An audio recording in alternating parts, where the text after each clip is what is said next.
কোরআন যারা শুনতে এসেছি খুশি হয়ে বলছি আলহামদুলিল্লাহ। আমরা কোরআন শুনতে আসতে পেরে খুশি না বেজার? অসংখ্য মানুষের ভিতর থেকে আল্লাহ পাক যাচাই বাছাই করে কোরআনের জন্য আমাদের বসিয়ে রাখলেন। আমরা যতক্ষণ বসে থাকবো আমাদের শ্বাসে প্রশ্বাসে একটা করে নেকি দেবে কে? সবাই বলেন আল্লাহ। এবং কোরআন শোনার মধ্য দিয়ে দ্বিতীয়ত আমাদের আর একটা লাভ হবে, তিনি আমাদের ঈমানটা বাড়িয়ে দেবে। মুমিনের সামনে কোরআন যখন তেলাওয়াত হবে, পাঠ হবে, কোরআনের কথা যখন হবে,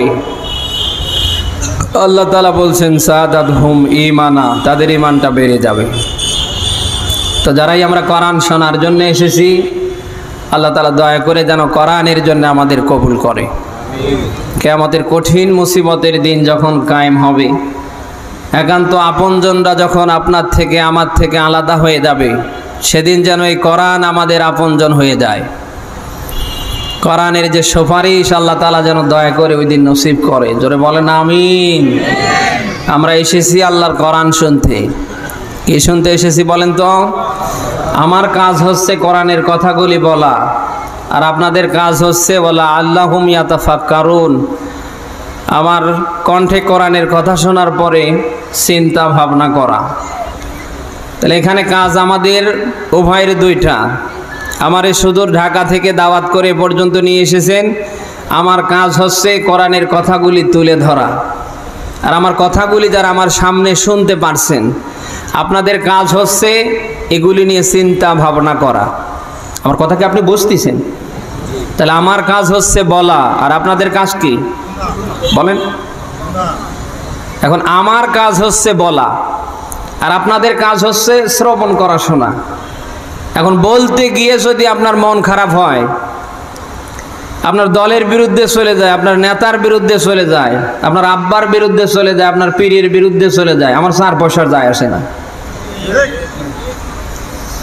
আল্লাহ পাক বলেন, হে নবী, কিতাবুন উনজিলা ইলাইকা ফালা ইয়াকুম ফি সাদরিক হারাজুম মিনহু লিতুনদিরা বিহি ওয়া যিকরা লিল মুমিনিন।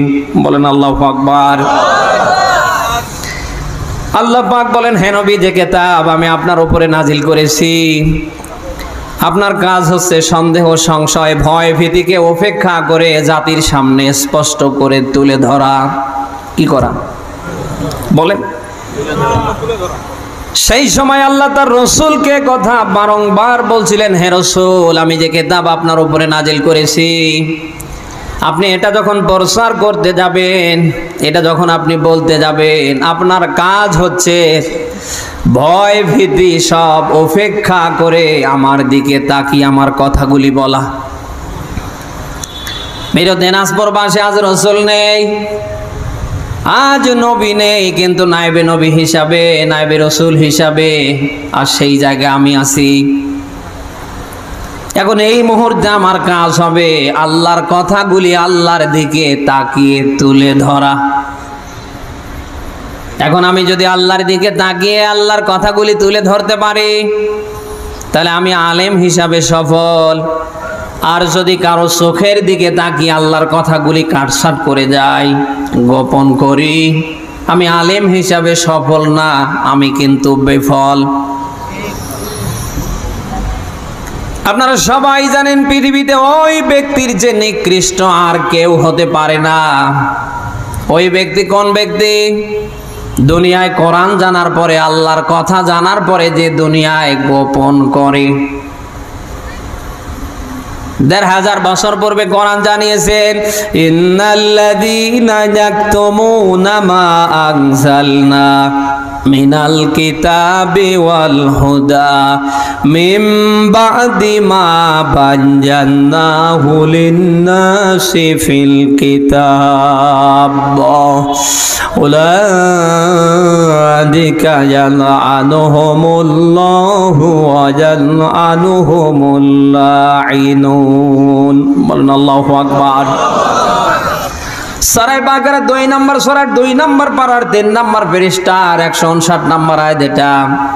এটার দিকে খেয়াল করেন। আল্লাহ তাআলা শুরুতেই কাতামা ইয়াকতুমু দিয়েছে। আল্লাহ বলে নিশ্চয় যারা আমার কোরআনের কথাগুলি গোপন করে, যারা করছে, আগামীতেও যারা করবে। এই আয়াতের শুরুতে আমার আল্লাহ তাআলা প্রেজেন্ট, পাস্ট, ফিউচার 3টা কাল দিয়েছে। আল্লাহ বলেন যারাই আমার কোরআনের কথা গোপন করে, যারা করছে, আগামীতেও যারা করবে। আল্লাহ পাক বলেন তাদের উপরে আমি আল্লাহর লানত, আর আমি আল্লাহ যাদের উপরে লানত করি তাদেরও লানত। কে বলছে? আপনারা কি ময়দানে আছেন?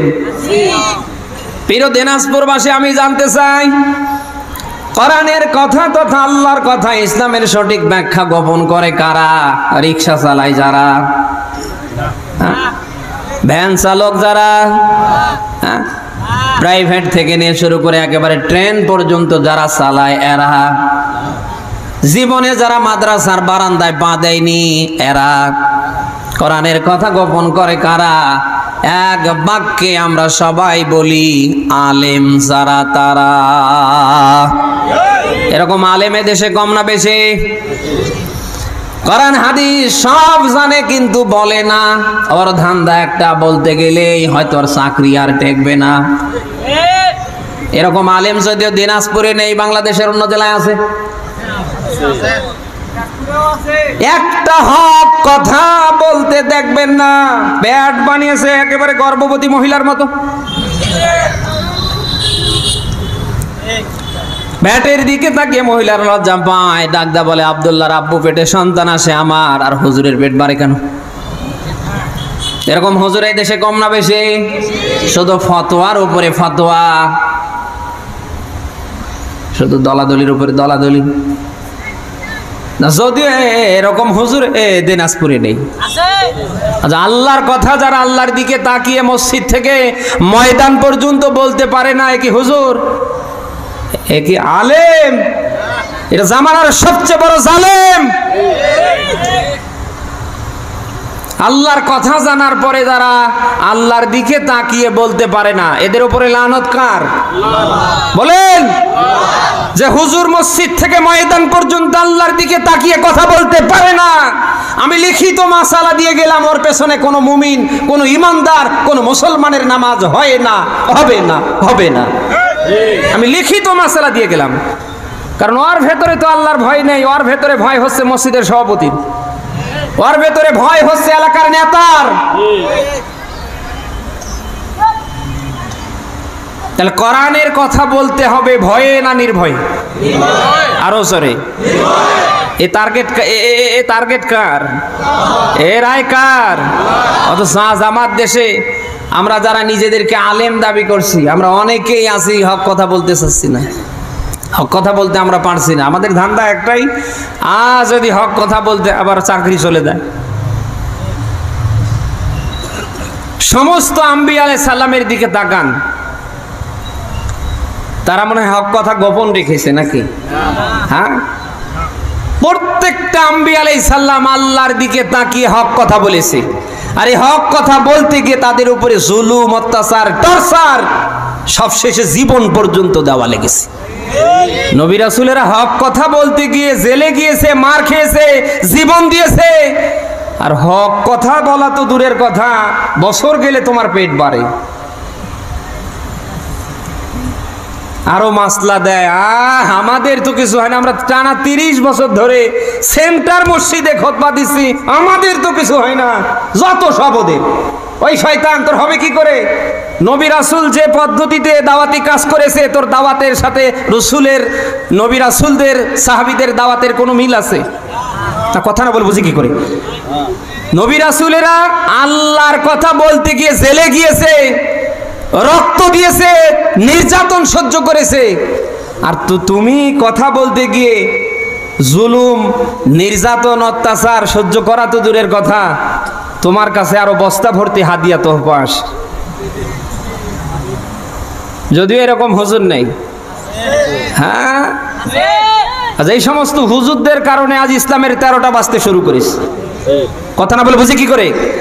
সংখ্যাগরিষ্ঠ মুসলমানের দেশে সব হুজুররা যদি আল্লাহর দিকে তাকিয়ে কোরআনের হক কথা বলতো, কারো বাবার ক্ষমতা হতো না কোরআনের বিরুদ্ধে, ইসলামের বিরুদ্ধে টু শব্দ করে মারা গিয়ে জানাজা নিয়ে দুনিয়া থেকে বিদায় করে।